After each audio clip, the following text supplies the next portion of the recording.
आज हम इस सीरीज़ में सर्चिंग एल्गोरिदम्स को कवर करने वाले हैं। सर्चिंग एल्गोरिदम्स नाम से ही समझ में आ रहा है कि कुछ ऐसे एल्गोरिदम्स हैं जो कि हमें सर्चिंग को एफिशिएंटली करने में हेल्प करते हैं। इस सर्चिंग एल्गोरिदम्स के डोमेन में कई एल्गोरिदम्स हैं, बट प्रिडोमिनेंटली दो एल्गोरिदम्स काफ़ी हद तक फेमस है, पॉपुलर है, और वो है linear search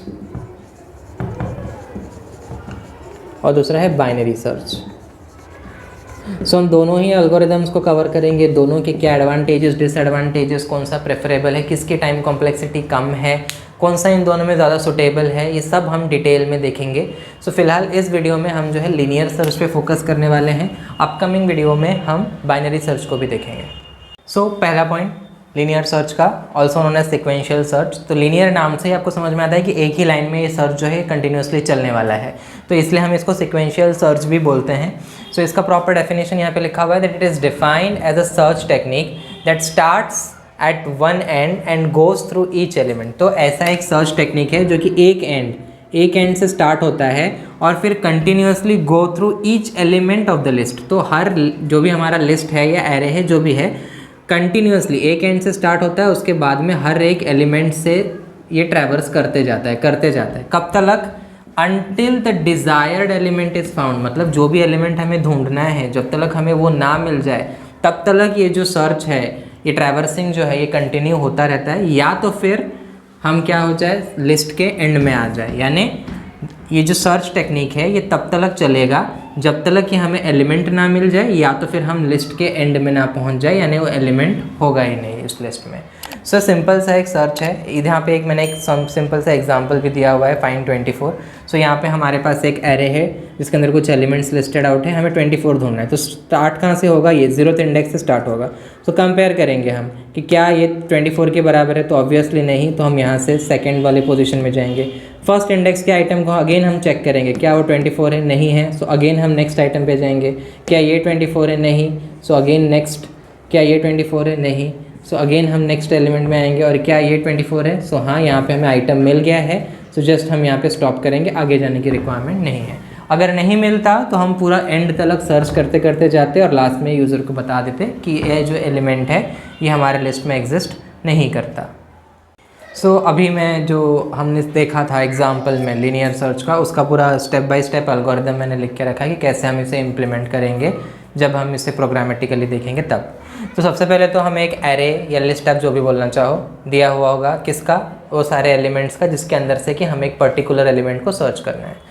given an array of elements from which we have to search a given element. कोई भी एक एलिमेंट दिया होगा, उससे हमें एक एरे ऑफ एलिमेंट्स के अंदर से हमें क्या करना है? सर्च करना है। तो पहली बात तो हमारे पास ये दोनों चीज़ें होनी चाहिए, array of elements as well as कौन से एलिमेंट को हमें सर्च करना है वो। साथ ही में मैंने स्टार्टिंग में फाउंड नाम के एक वेरिएबल भी बनाऊंगा जो कि इनिशियली क्या होगा? फॉल्स होगा। तो ये फाउंड वेरिएबल बेसिकली ये डेजिग्नेट कर रहा है कि हमें एलिमेंट मिला या नहीं मिला। तो अब करना क्या है? Traverse through each element of array list using the for loop. तो जो भी हमारा पूरा ये जो लिस्ट है एलिमेंट्स का या एरे है एलिमेंट्स का, उसके अंदर से हमें क्या करना है? ट्रैवर्स करना है। फॉर लूप भी आप यूज़ कर सकते हो, कोई भी दूसरा लूप भी यूज़ कर सकते हो, मैं फॉर लूप यूज़ करूँगा। हर एक एलिमेंट से हमें इटरेट करना है। अब हमें क्या चेक करना है? इन ईच इटरेशन, हर एक इटरेशन में, हर एक आइट्रेशन में हमें ये देखना है, हमें कंपेयर करना है the element to be searched with current array element. तो उस इटरेशन में, उस पर्टिकुलर इटरेशन में एरे का जो भी वैल्यू है, करंट इटरेशन में एरे के इंडेक्स में जो भी वैल्यू है उससे, और हमें जो भी एलिमेंट हमें सर्च करना है उससे, हम उन दोनों को क्या करेंगे? कंपेयर करेंगे, देखेंगे कि दोनों बराबर है या नहीं। इफ़ द एलिमेंट मैचेस, दोनों एलिमेंट अगर मैच हो रहे हैं तो हम फाउंड को ट्रू कर देंगे, जो कि ये सिंबलाइज करता है कि हमारा जो एलिमेंट है वो मिल चुका है, फाउंड हो चुका है। और उसके बाद में आप ब्रेक भी कर सकते हो, यानी आगे और इटरेशन बढ़ेगा ही नहीं। अब अगर नहीं मिला एलिमेंट, अगर नहीं मिलता है, यानी जो भी हमारा करंट इटरेशन का जो भी एलिमेंट है वो, और जो भी आइटम को हमें सर्च करना है वो, दोनों अगर मैच नहीं होते हैं, सो ऑब्वियसली हमें क्या करना होगा? नेक्स्ट इटरेशन की तरफ जाना होगा। हम वही लिखा हुआ है यहाँ पे कि move to the next element, यानी नेक्स्ट इटरेशन को स्टार्ट कर देना है। फाइनली जब ये पूरा फॉर लूप ख़त्म होगा, यानी हम पूरे के पूरे लिस्ट को ट्रैवर्स कर चुके होंगे। अब लिस्ट को ट्रैवर्स कर चुके होंगे तो हमारे पास फाउंड का जो भी वैल्यू होगा हमें रिटर्न करना है। अगर वो फाउंड ट्रू है, यानी एलिमेंट आपके लिस्ट में एग्जिस्ट करता है, अगर नहीं है इसका मतलब आपके एलिमेंट, आपका जो भी एलिमेंट है वो आपका जो भी एरे या लिस्ट ऑफ एलिमेंट्स है उसके अंदर नहीं होता है। इसको अगर इसमें भी अगर आपको कुछ कन्फ्यूजन है, हम एक एग्जाम्पल के साथ इसे देखेंगे ताकि आपको बेटर समझ में आएगा। सो अब हम लोग यहाँ पे एक एग्जांपल देखेंगे लीनियर सर्च का। सो हमारे पास ऑलरेडी एलिमेंट्स का जो लिस्ट है यहाँ पे दिया हुआ है 5, 15, 9, 83, 95 और 101। इसके अंदर से हमें ये वाला एलिमेंट 83 को जो है वो सर्च करना है यूजिंग लीनियर सर्च। अभी जैसे कि मैंने आपको एल्गोरिथम में बताया, हम एक वेरिएबल, एक बुलियन वेरिएबल को मेनटेन करेंगे ये जानने के लिए कि हमें एलिमेंट मिल चुका है या नहीं। सो जैसे कि मैंने कहा था हम एक फॉर लूप चलाएँगे। So for loop just say for i in range, मैं रेंज फंक्शन यूज़ कर रहा हूँ और यहाँ पे हम हमारा पहला इंडेक्स 0 और बाद में यहाँ पे हम हमारा जो भी इसका लेंथ है वो दे देंगे। तो ये तो बस डमी पर्पज़ के लिए, इसलिए फ़िलहाल मैं इसे लिख नहीं रहा हूँ। तो मान लेते हैं कि एक आई वेरिएबल जो है for i in the range this, मतलब हम एक फॉर लूप चला रहे हैं इस पूरे लिस्ट ऑफ एलिमेंट्स के ऊपर, जहाँ पर कि आई जो है हमारा वेरिएबल है। सो इटरेशन 1 में आई का वैल्यू जो है वो है 0, यानी हमारा ये वाले इंडेक्स को वो पॉइंट कर रहा है। और यहाँ पर ये सारे इंडेक्स के नंबरिंग्स भी मैं लिख लेता हूँ। या इटरेशन फर्स्ट है लेकिन आई का वैल्यू 0 है। सो ई ऑफ 0 यानी ये जो एलिमेंट लिस्ट है इसका 0th पोजीशन में कौन सा एलिमेंट है, 5 है। सो हमें बस ये देखना है कि यहाँ पर जो एलिमेंट है क्या वो हमें जिस एलिमेंट को हमें सर्च करना है उसके बराबर है क्या। सो 5 और 83 दोनों इक्वल नहीं है। सो ये इटरेशन सक्सेसफुल, मतलब इस इटरेशन में हमें एलिमेंट मिला नहीं। सो अगेन हमारा क्या होगा, तो मैंने 2 केसेस लिखे थे, अगर नहीं मिलता है तो हमें नेक्स्ट इटरेशन की तरफ जाना है, यानी लूप कंटिन्यू होगा। सो अभी इटरेशन 2 में आए, इटरेशन 2 में आई का वैल्यू जो है क्या हो चुका है, 1 हो चुका है और ई ऑफ 1 यानी कौन सा एलिमेंट है, 15। सो अगेन हमें यही देखना है क्या 15 83 के बराबर है, ऑब्वियसली नहीं। सो अगेन हमारा इटरेशन प्रोसीड होगा, हम आगे वाले इटरेशन में जाएंगे। इटरेशन 3 में आई का वैल्यू हो जाता है 2 और ई ऑफ 2 जो है वो है 9। सो हमें अगेन देखना होगा कि 9 और 83 बराबर है या नहीं है। सो एनीवे हमें अगेन नेक्स्ट इटरेशन में जाना होगा। फाइनली इटरेशन 4 में हमें जो एलिमेंट मिल रहा है एलिमेंट लिस्ट में वो है 83 और हमें जो एलिमेंट को सर्च भी करना है वो भी है 83, यानी the element to be searched और एरे का जो भी करंट एलिमेंट है दोनों मैच हो रहे हैं, दोनों इक्वल हो रहे हैं। एट दिस मोमेंट हमें फाउंड को ट्रू सेट करना है। तो ये बेसिकली ये इंडिकेट कर रहा है कि हमें एलिमेंट अभी मिल चुका है। नाउ एलिमेंट मिलने के बाद हम आगे इटरेट करने का, हमारा आगे इटरेट करने का कोई मतलब नहीं बनता क्योंकि हमें एलिमेंट मिल चुका है। सो इसलिए मैंने यहाँ पे क्या लगाऊंगा, मैं ब्रेक। तो अगर आपने पढ़ा होगा तो आपको मालूम होगा कि ब्रेक जो है, ब्रेक स्टेटमेंट वो बेसिकली क्या करता है, कोई भी लूप को इन बिटवीन टर्मिनेट कर सकता है। सो क्योंकि हमें हमारा एलिमेंट मिल चुका है, हमें आगे इटरेट करने की रिक्वायरमेंट नहीं है, सो हम वहीं पे ब्रेक लगा देंगे। अगर आप ब्रेक नहीं भी लगाओगे then too that is fine, बस the only thing is iteration यहाँ तक आएगा। ये जो एल्गोरिदम है लीनियर सर्च, इसका जो टाइम कॉम्प्लेक्सिटी है वो है big O of n।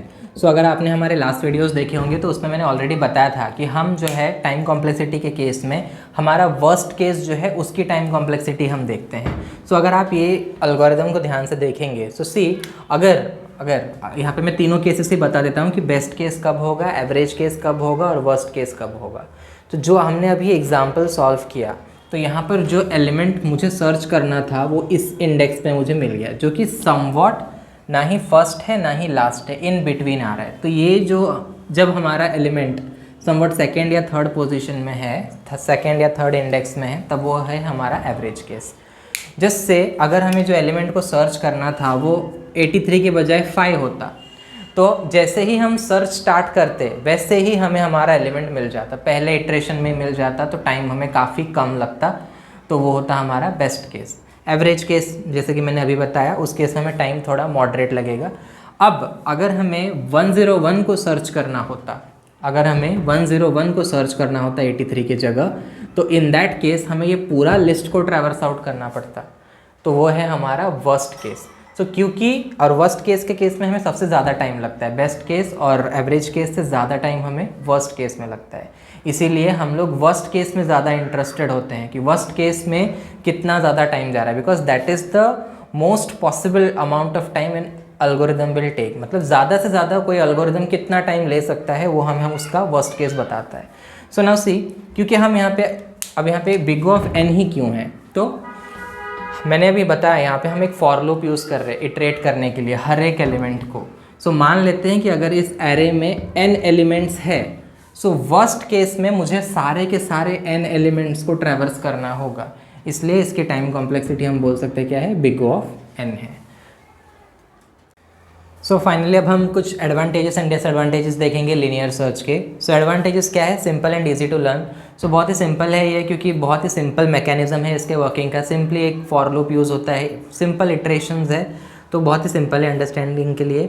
Well for small data sets, तो अगर आपका डेटा सेट काफ़ी छोटा है, का बहुत ही कम एलिमेंट्स है, तब ये वाला जो सर्च टेक्निक है ये बहुत ही एफिशिएंटली काम करता है।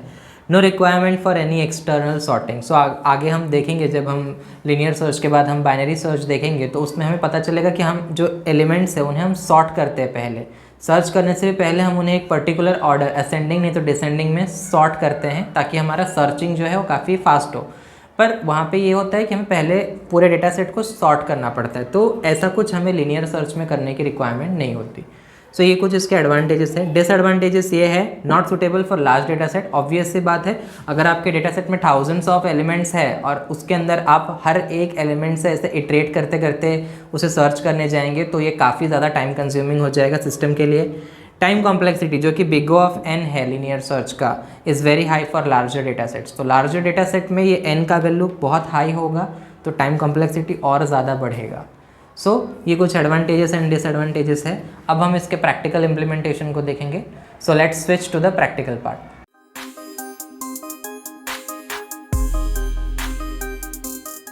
सो एज यू कैन सी, हम लोग पाइथन के स्टैंडर्ड आईडीएलई में आ चुके हैं और अब हम लीनियर सर्च का जो कोड है उसे इम्प्लीमेंट करेंगे। सो जो हमने थ्योरी में सीखा है एज इट इज़ हम उसे कोड में इम्प्लीमेंट करने वाले हैं। सो थ्योरी को ध्यान से देखिएगा। So now let's start without any further delay. Now see, यहाँ पर हमें सिर्फ लीनियर सर्च इम्प्लीमेंट करना है, एल्गोरिदम इम्प्लीमेंट करना है। सो हमें क्लास बनाने की कोई रिक्वायरमेंट नहीं है। मैं एक मेथड बना देता हूँ जिसके अंदर कि हम लीनियर सर्च का लॉजिक लिखेंगे। सो मेथड बनाने के लिए एज यू नो डेफ हम यूज़ करेंगे। सो डेफ नाम आप मेथड का कुछ भी दे सकते हैं, मैं दे देता हूँ लीनियर सर्च। या और ऐसा कुछ भी नहीं है कि आपने फाइल का नाम ये रखा है तो आपको मेथड का नाम ये रखना है, नहीं, आप कुछ यहाँ अंडरस्कोर नहीं भी देंगे या कुछ और नाम देंगे तब भी। नाउ सी, ये मेथड दो पैरामीटर्स एक्सपेक्ट कर रहा है यूजर से। अभी आप ही खुद बताइए, अगर हमें सर्च करना है तो हमें दो चीज़ों की रिक्वायरमेंट होगी। एक तो होगा वो डेटा सेट, राइट। सो इस मेथड को डेटा सेट चाहिए, तो मान लेते हैं कि डेटा हमारा वो डेटा सेट है, और उसके साथ में हमें क्या देना होगा उसे, कि कौन सा एलिमेंट उसे सर्च करना है। तो उसको हम नाम दे देते हैं से टारगेट। या फाइल को सेव करते हैं। सो बेसिकली लीनियर सर्च जो हमारा मेथड है वो दो पैरामीटर्स लेने वाला है। वो है कि पहला जो है वो है data. So data is basically the data set जिसके अंदर से हमें ये टारगेट को ढूंढना है। हमें देखना है कि ये जो टारगेट है ये इस डेटा सेट के अंदर प्रेजेंट है या नहीं। सो अब हम सर्च का लॉजिक लिखते हैं। सो प्रेस एंटर। नाउ सी, जैसे कि मैंने कहा था, हम एक बुलियन वेरिएबल का यूज करेंगे ये पता लगाने कि हमें ये टारगेट मिला है या नहीं डेटा के अंदर। सो से नाम दे देते हैं उसका फाउंड। सो फाउंड को हम इनिशियली क्या सेट कर देते हैं, false. So found equal to false, यानी अब तक हमें ये डेटा के अंदर टारगेट मिला नहीं है। अब जब हमें डेटा के अंदर ये जो डेटा सेट है इसके अंदर हमें ये टारगेट मिल जाता है अगर, तो हम इस फाउंड को क्या कर देंगे, ट्रू कर देंगे। तो बेसिकली एक फ्लैग वेरिएबल है जो आपको आइडेंटिफाई करने में हेल्प करेगा कि टारगेट हमें डेटा सेट के अंदर मिला या नहीं मिला। सो जो हमने अभी बोर्ड में सीखा था कि हम हर एक ये जो डेटा सेट है इसके हर एक एलिमेंट से इटरेट करेंगे और चेक करेंगे कि क्या वो एलिमेंट जो है वो टारगेट के बराबर है या नहीं। अगर बराबर है तो हम फाउंड को ट्रू कर देंगे, नहीं है तो हम कुछ नहीं करेंगे, एज इट इज रहने देंगे। So let's start. हम इसके लिए अभी हम फॉर लूप यूज करेंगे। So for i in range, range function हम यूज कर रहे हैं यहाँ पर। सो किसके रेंज में होना चाहिए, length of data. So length of data, यहाँ पे डेटा जो है वो बेसिकली हमारा एक कंटेनर है, कंटेनर एलिमेंट है क्योंकि उसके अंदर बहुत से एलिमेंट्स होंगे। तो यहाँ पर हम लिस्ट यूज करने वाले हैं, आप चाहे तो कुछ और भी यूज कर सकते हैं। So for i in range length of data, यानी इसका मतलब क्या हुआ कि आई का वैल्यू जो है वो 0 से लेके डेटा जो है उसका लेंथ के बीच में होगा। यानी मान लेते हैं अगर डेटा का लेंथ जो है वो है 5, यानी पूरे 5 एलिमेंट है हमारे इस डेटा जो डेटा सेट है उसके अंदर, तो आई का वैल्यू क्या होगा, 0 1 2 3 4 तक होगा। ओके, तो बेसिकली आई का वैल्यू जो है वो डेटा के इंडाइसेस होने वाले हैं, इंडेक्सेस होने वाले हैं।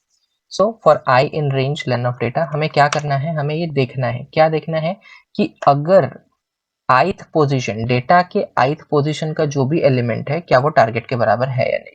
सो इनिशियली आई का वैल्यू 0 होगा, फिर 1 होगा, फिर 2 होगा, और ऐसे ही तब तक होते जाएगा जब तक कि लेंथ ऑफ डेटा से एक कम वैल्यू ना हो आई का। So let's write it. So if अगर डेटा के ith पोजीशन में जो भी एलिमेंट है, सो डेटा ऑफ आई यानी डेटा जो हमारा लिस्ट है उसके ith पोजीशन में जो भी एलिमेंट है वो अगर वो इक्वल है किसके, टारगेट के, तो हमें सिंपली क्या कर देना है, मैंने कहा था फाउंड को हमें क्या कर देना है, ट्रू कर देना है। फाउंड इक्वल्स टू ट्रू, और हमें कुछ भी नहीं करना है यहाँ पर ना, आपको लूप के बाहर आ जाना है, और यहाँ पे हम सिंपली क्या कर देंगे, क्योंकि एक फंक्शन है तो हम इसमें रिटर्न करवा रहे हैं, रिटर्न फाउंड, जो भी फाउंड का वैल्यू होगा वो रिटर्न कर देगा। तो बेसिकली अब मैं एक डायग्राम के साथ इसका लॉजिक आपको समझाता हूँ। So as you can see, आप लोग को स्क्रीन के ऊपर एक डेटा सेट दिख रहा है। तो इसके अंदर पूरे 8 एलिमेंट्स है, और इंडाइसेस मैंने यहाँ नीचे लिखे हुए हैं, और एलिमेंट्स को मैंने अंदर लिखा हुआ। सो अगर मुझे इस डेटा सेट के अंदर कोई एलिमेंट को सर्च करना है यूजिंग लीनियर सर्च, तो मैं लीनियर सर्च वाले फंक्शन को कॉल करूँगा। यहाँ पे डेटा के तौर पे मैं डेटा सेट को प्रोवाइड करूँगा, और टारगेट में मैं वो एलिमेंट दूंगा जिसे कि मुझे इसके अंदर सर्च करना है। तो लॉजिक तो मैंने जैसे समझाया था बिल्कुल वैसा ही है। इनिशियली फाउंड फॉल्स होगा। Now for i in the range length of data, so यहाँ पर डेटा जो है उसका लेंथ क्या है, ये जो डेटा सेट है इसका लेंथ क्या है, 8 है। ओके, इंडाइसेस 0 से लेके 7 तक है, पर पूरे डेटा सेट का लेंथ जो है वो क्या है, 8। तो for i in the range data length of data set, तो यहाँ पे आई का वैल्यू जो है वो कहाँ से कहाँ तक होगा, 0 से लेके 7 तक होगा। इन ईच इटरेशन एक एक वैल्यू आगे बढ़ते बढ़ते जाएगा। तो इनिशियली पहले आई का वैल्यू क्या होगा, 0 होगा, फिर नेक्स्ट इटरेशन में 1 होगा, फिर 2 होगा, फिर 3 होगा, ऐसे आगे बढ़ता जाएगा जब तक कि 7 ना हो जाए। तो हर इटरेशन में क्या चेक होगा कि डेटा ऑफ आई, तो इनिशियली आई का वैल्यू 0 है, तो डेटा ऑफ 0 यानी ये वाला एलिमेंट 78 क्या ये टारगेट के बराबर है। तो मान लीजिए हमारा टारगेट 78 नहीं है, तो ये वाला कंडीशन सेटिस्फाई नहीं होगा, तो नेक्स्ट इटरेशन में जाएगा। तो इसी तरीके से हर एक एलिमेंट जो है यहाँ पे, ये नहीं है तो ये सर्च होगा, फिर ये सर्च होगा, फिर ये सर्च होगा। तो ये सर्च जो है अगर हमें एलिमेंट मिल भी जाता है तो भी हमने सर्च कंटिन्यू ही रहेगा, क्योंकि यहाँ पे लॉजिक हमने लिखा। अगर आप नहीं चाहते हैं कि मतलब वंस एलिमेंट हमें मिल गया उसके बाद में सर्च कंटिन्यू ना हो, अगर आप ये चाहते हो तो यहाँ पे फाउंड इक्वल टू ट्रू के बाद में आपको ब्रेक लगा देना है। तो उस केस में क्या होगा कि वंस आपको एलिमेंट मिल गया, फाउंड ट्रू हो जाएगा, और वो लूप भी वहीं क्या हो जाएगा, टर्मिनेट हो जाएगा। फिलहाल इन दिस केस मैंने नहीं लगाया है, हालांकि लगाना एक आइडियल कंडीशन माना जाएगा, क्योंकि वंस हमें एलिमेंट मिल गया तो हमें आगे फिर से इटरेट करके सर्च करने की ज़रूरत नहीं, क्योंकि जो एलिमेंट हमें चाहिए वो तो हमें मिल चुका। सो आप चाहें तो आप ये फाउंड इक्वल टू ट्रू जो लाइन है इसके बाद में आप ब्रेक लगा सकते हो। इसका सीधा सा मतलब जैसे कि मैंने कहा कि अगर आपको आपका एलिमेंट मिल रहा है यानी data of i is equal to target है, तो फाउंड तो आपको ट्रू करना ही है, मतलब आपको एलिमेंट मिल चुका है। और हम ये सब कुछ कर क्यों रहे हैं, एलिमेंट को ढूंढने के लिए। तो क्योंकि अब मुझे एलिमेंट मिल चुका है तो मुझे आगे और चेक करने की ज़रूरत नहीं है, इसलिए हम यहाँ पे सीधा ब्रेक लगा दें। तो ब्रेक लगाने के बाद बेसिकली क्या हो जाएगा, आपका ये फॉर लूप जो है वो टर्मिनेट हो जाएगा, आगे के इटरेशंस में नहीं जाएगा। So that's it. सो और अगर इन केस हम मतलब पूरी तरीके से हर एक एलिमेंट को ट्रैवर्स करते करते जा रहे हैं और हमें बिल्कुल भी आई का मतलब हमारा जो डेटा ऑफ आई जो है वो कभी भी हमारे टारगेट के बराबर हुआ ही नहीं, हमारा कंडीशन सेटिस्फाई ही नहीं हुआ, तो फाउंड का वैल्यू पहले से हमने फॉल्स डिफाइन किया हुआ है, और लास्ट में जब ये मेथड रिटर्न करेगा फाउंड तो तब भी उसका वैल्यू फॉल्स ही रहेगा। सो इन बोथ दी सिनेरियोस आपको परफेक्ट रिजल्ट्स मिलेंगे। सो चलिए अब हम इसका टेस्टिंग लॉजिक भी लिखते हैं। सो मेन लीनियर सर्च का जो लॉजिक है वो तो हमारा लिख के हो चुका है। सो अब हम बाहर आते हैं। तो जैसे हम पहले क्लास के केस में यहाँ ऑब्जेक्ट क्रिएट करते थे, क्योंकि हम फंक्शन या क्लास के अंदर नहीं है, एकदम बाहर है, मतलब हमारा मेन पार्ट। ओके, तो हम यहाँ पे जो भी लिखेंगे ये पहले एग्जीक्यूट होगा। सो इनिशियली तो मैं एक लिस्ट बना देता हूँ, जैसे डेटा ने डेटा नाम दोगे तब भी चलेगा, कुछ और नाम दोगे तब भी चलेगा, मैं डेटा सेट दे देता हूँ। सो ये बेसिकली डेटा सेट क्या है, ये एक लिस्ट है जिसके अंदर की सारा का सारा हमारा डेटा है। तो मैं यही डेटा को लेता हूँ जो मैंने यहाँ डायग्राम में दिखाया है। सो इट्स 78, ओके 9, फिर है 56, फिर है 23, फिर है 1, 89, 5 एंड 27। Okay 5 and 27। तो यहाँ पे हमारा डेटा सेट जो कि बेसिकली मैंने एज ए लिस्ट बनाया है वो रेडी हो चुका है। सो अभी इस डेटा सेट के अंदर मुझे एलिमेंट, कौन से एलिमेंट को सर्च करना है मुझे वो भी बताना होगा। तो मैं इसे यूज़र इनपुट रख रहा हूँ, मतलब मैं चाहता हूँ कि यूज़र अपने से एंटर करे कि उसे कौन सा एलिमेंट जो ढूंढना है डेटा सेट के अंदर। ओके, सो अब मैं इसे यूज़र इनपुट बना देता हूँ।